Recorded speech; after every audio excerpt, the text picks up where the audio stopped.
guys, welcome back to the channel. Today we're finally going to get a first impressions driving review in for you guys here. We've had the Bronco for almost 3 months now, and it has just under 3,000 miles, so we've got enough time in to make a good first review impressions video. So we're just gonna do a quick walk around on all the things we've done to it so far, and then we'll jump in and go for a spin.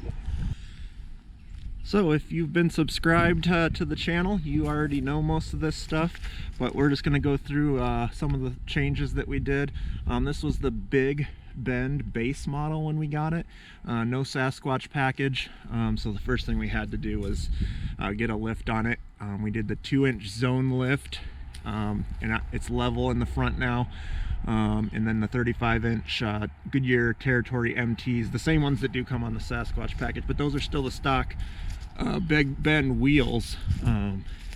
So it turned out really cool. I like the look of it, even with the stock wheels. We're still waiting on those Venom Rex wheels on back order, so maybe we'll get those by the springtime, we'll see. But yeah guys, I think it looks really good with the lift. So if you got the base model and you're wanting the Sasquatch look, go for the Zone or any of the other 2-inch lifts, and it'll just set it off for sure. Then the other thing we did, these Goodyears throw a lot of rocks, so we actually put the plastic guards on there. So you can check that video out if you're interested in putting those or installing those. Those help save that rocker panel underneath. So then the only other few things we did were kind of cosmetic decal things. We actually make vinyl decals and sell them for the Bronco. So that's our Fender decal there, which has been holding up nicely.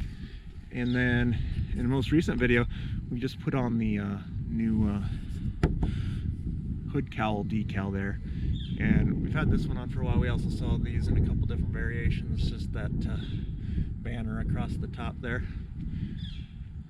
So if you guys are interested in any of those decals, check the description below. We'll have all those linked. But yeah, so far exterior wise, I think it looks really good, especially with the cactus gray. Leave a comment down below what you guys think of the look. Alright guys, so the 2021 Bronco, finally getting a driving review in for you guys. So if you've been paying attention here, if you've been tuned in for a while, you know we got this back in October of 21.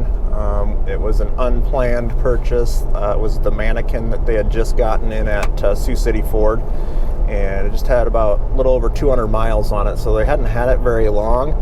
And I had asked them if I could purchase it, knowing that I couldn't. I just said, I can't buy this, can I? And they're like, yeah, actually you can buy it. Ford just announced that if you've had a reservation in since before June 1st of 21, that they'd let you buy the mannequin right now. So it didn't click right away, and I'm like, wait a minute, I actually have a reservation in, so I could buy it. We wanted the 2-door though, so initially I was like, I'm just gonna wait, and then went home, thought about it, and I'm like, but we can have a Bronco right now and without waiting. And it was cactus gray, which was my color, so that was a bonus.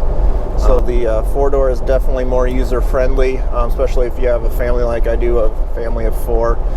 Way easier to use this every day, with it being the 4-door for sure. So definitely advantages to the 4-door, although I still think the 2-door with the hard top looks way cooler. And yes, we have the soft top. We wanted the hard top if we were even going to get a 4-door.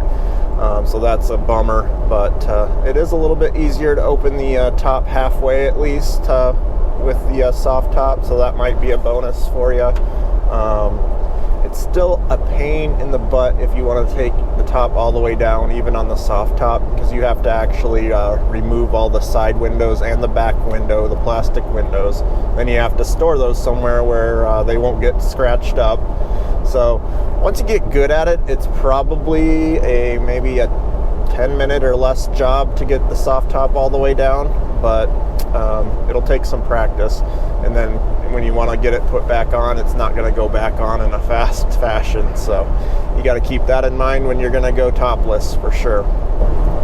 So yeah, like I had mentioned at the beginning of the video, we have just under 3,000 miles. It's actually at 2,820 miles right now. So put on quite a few miles in those 3 months. We've been daily driving it. And for a daily driver, it does a decent job. Depends what you're used to though. I'm used to our Ford Explorer, which has a lot more options like power folding mirrors. You don't get that in a Bronco. The auto climate control, this is the base Big Ben, so we didn't get that. So I would definitely recommend getting the mid package at least, so you get the auto climate control. Those just creature comforts, once you have them and then you don't, you realize how much value they have.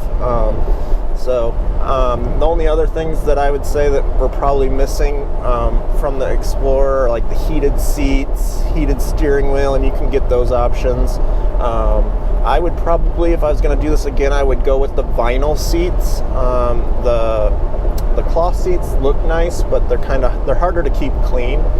We have dogs, and the dog hair just gets all embedded in them, and it's a pain to clean them. So if you're gonna go, I would get vinyl seats if it's an option.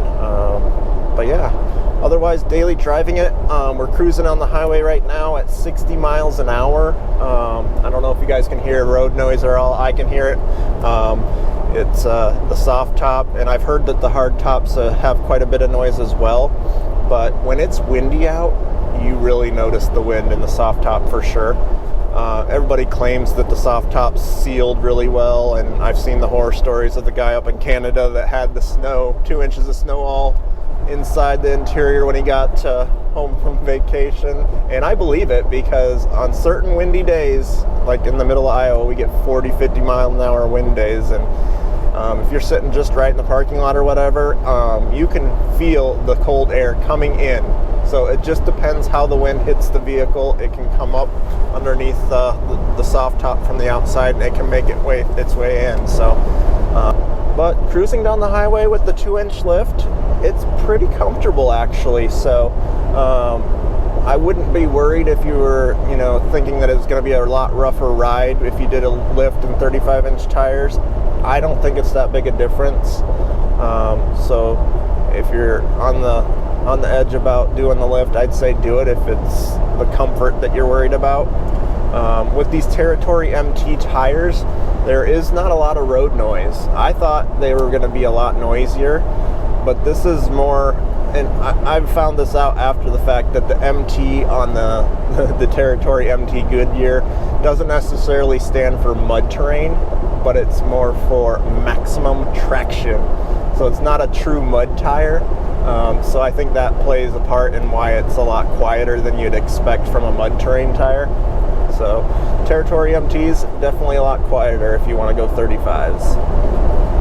So with all that said, does it make a good daily driver, a good daily vehicle? And I keep coming back to it depends what you're using it for. I mean, if you're a single family and it's your main car, the amenities and the options, even if you had it decked out, it's still not the same as like a nice SUV or a minivan. I actually saw a YouTube video of a couple that the wife was so excited about the Bronco. They had like 3 kids, and they have a minivan, the decked out Honda, I think it was minivan, and they traded the minivan in on a 4-door Bronco. And I don't know how that ended, if they still love it or not, but I just can't see that being an awesome daily big family vehicle. So if it's going to be like a second vehicle and then you're going to daily it for most of the time, then I'd say yes, it makes a good daily. But like I said, it just depends on your circumstances. We've used it as a daily quite a bit. But that's for in-town use. When we've taken road trips, I still don't feel like this is the, optimum vehicle for road trips. You just don't have as much space, behind the second row as like my Explorer does, and you just don't have the creature comforts and ease of use. and plus the mileage. If you're gonna, long road trip in this thing, once you get the lift kit on here, you're probably gonna be averaging like 16 miles per gallon in the city, and then maybe 18 if it's not windy on the highway. The lift and the big tires definitely affects the mileage, and this is the 4-cylinder, so keep that in mind. If you're going to lift it, you're going to definitely have worse gas mileage. So yeah, the Bronco has definitely been impressive so far, and like I said, this is a review of daily use, not off-road or anything like that. This is my driving review on-road. So if I ever do get to take it off-road and give you guys a review, I will definitely do that. But for now, as a lot of people might say, we're using it as a mall crawler. It looks cool, and it definitely has the cool retro look, so I'm definitely pleased with it. Cactus gray, thumbs up, love the color, and can't wait for the summer when we can actually take the top off, the doors off, and really experience the open air 4-door SUV experience. So I appreciate you guys tuning in again. If you haven't already, please subscribe, give this video a thumbs up. Check all the links in the description for our other Bronco videos, and if you're interested in any vinyl decals, check those out as well. And have a good one, guys.